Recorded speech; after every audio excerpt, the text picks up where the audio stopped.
Welcome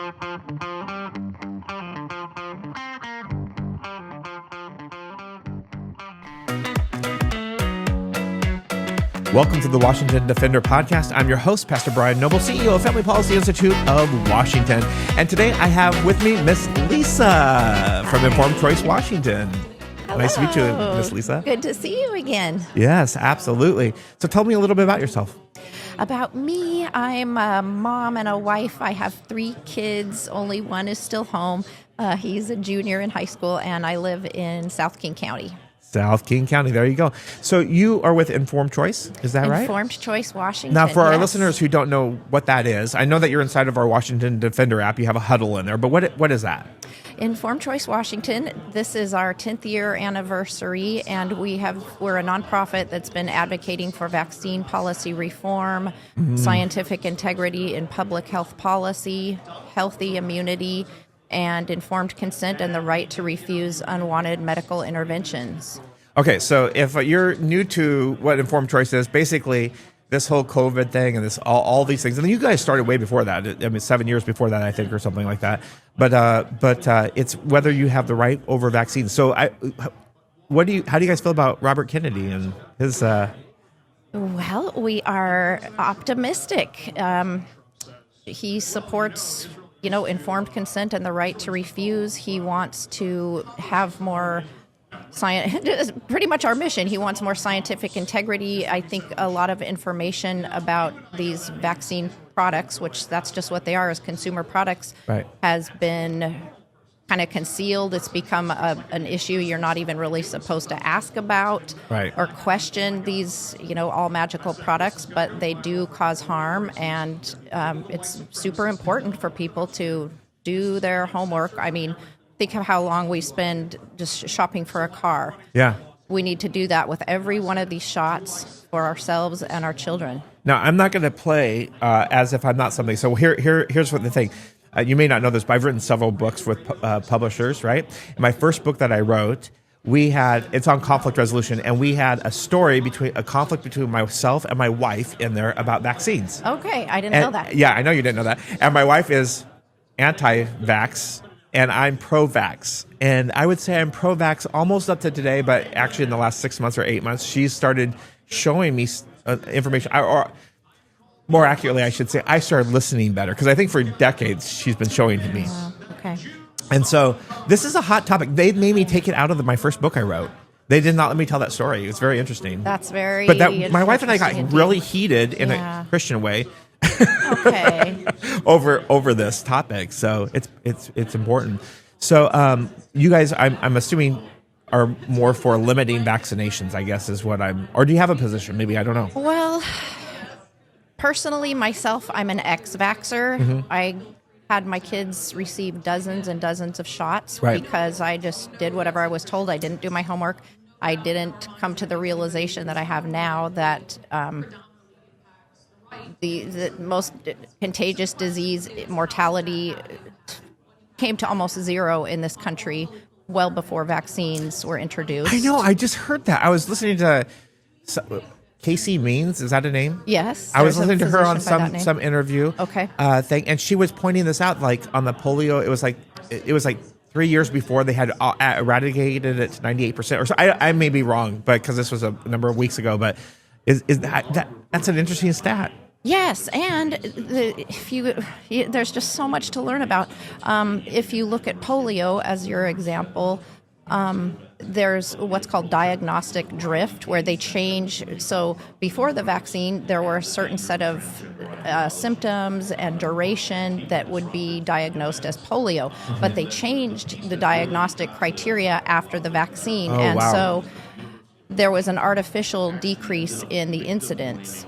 So my question is, why do we, it seems like the parties are really, people are really polarized over this issue, but what I don't understand is the logic. The logic is, hey, for vaccines, it's a herd mentality. Everyone has to get it. But then when it comes to life or other issues, it's like, no, this is my choice. And then to me, that's like not principally based. I think it should be people's choice either way, right? Like not giving up life. Let me be very clear about that. But on the vaccines, I think you should have a choice to do your research and decide, yes, I want it, or no, I don't want it. Yeah, do a risk-benefit analysis Right. and consider whether this is really necessary. Keep in mind that all the vaccines on the CDC pediatric schedule were not tested against placebo. They might have been tested against a previous version of the vaccine or some other experimental substance. Right. So when they get a baseline of here's how safe and effective it was, they're not really comparing it to placebo, which gives a completely skewed outcome. Wow. If there was one or two facts that you'd say, hey, I mean, that was a powerful one, that you just brought one out, like not evaluating it towards a placebo. What other things do you think made people go, I didn't know that? Boy, that's a tough one.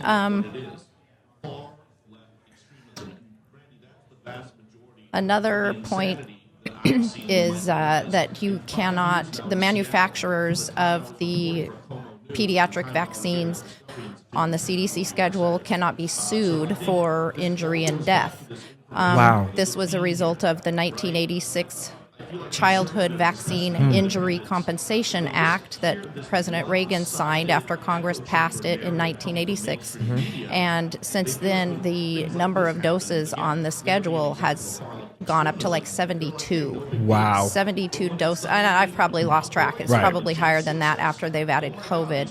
So, Yeah, I did not know that they can't be sued. And that, when you think about this, the other thing I learned from some interview that I listened to was the very fact that the healthcare provider gets some kind of kickback if they have a certain percentage of their patients taking the vaccine. And I'm like, is that true? I mean, I've heard that from like two sources now. I haven't validated it, but do you know if that's true? They get some kind of... Yes, it is true. Dr. Paul Thomas is a pediatrician who practiced in Portland, and he started to realize that he did this vaxxed versus unvaxxed study and showed that so many different conditions, chronic conditions that our children are dealing with now, are correlated with the number of vaccines received. So he will talk about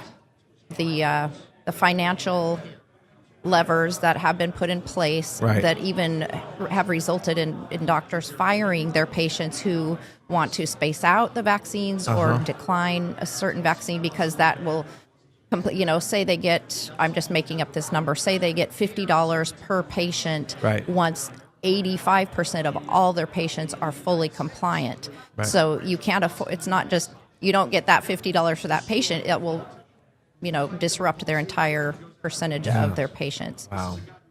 Well, Lisa, it's been great to have you on. We've come to a conclusion of our time, but tell people how to get a hold of you. Oh, thank you. InformedChoiceWA.org. We have a radio show every Friday live on 1150 KKNW. We also have a Substack I'm really proud of. We have volunteers. We're watchdogging the public health agencies and AG's office in our state, and we give Washington-centric posts at informedchoicewa.substack.com.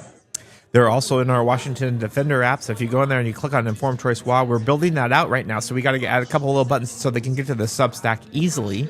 And we'll get there. But want to encourage you to be a part of that as well. So thank you for coming on today. Oh, thanks for having me. All right. Thank you for being willing to hear this important, I didn't know that your personal views before we talked, so I appreciate your being open-minded and we're willing to learn more. Yeah, thank you. Because we're all learning. Yeah, exactly. We're all learning and growing.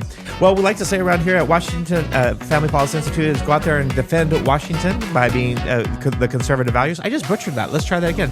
Like we like to say around here, go out there and defend and advance biblical values in the public square. If you haven't downloaded that Washington Defender app, do that at the Google Play or Apple App Store.